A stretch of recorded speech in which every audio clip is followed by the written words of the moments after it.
i-press mo siya ng matagal. Oo, matagal. Tapos Paano mo malalaman kung naka-level na siya? pag nakailaw, Ako siya sa mag-ilaw. tingnan mo ha.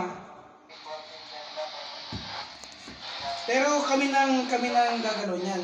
Ngayon, pag naka-level na siya, balik mo ulit sa auto. Wait lang, ayan na. Yan level natin. Katulad nung kanina.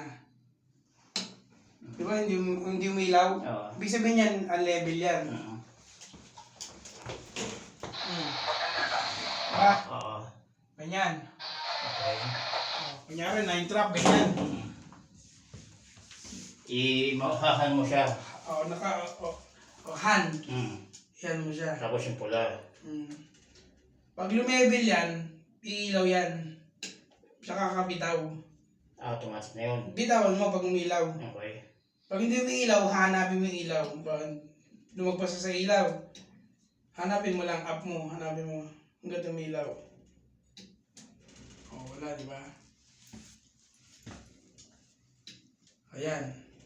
Yan ka naka-level na yan. Level na yan. Once na umilaw siya, level siya.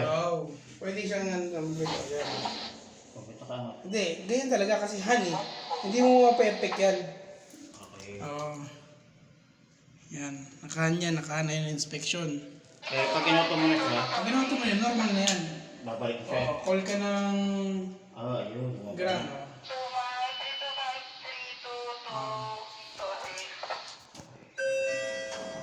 Ito naman, ano to? Go. Ano yan, para tumakbo. Pero itong area na to, kami nang gagalaw niyan. Ang mahalaga, tawag na lang kayo. Okay. Anong para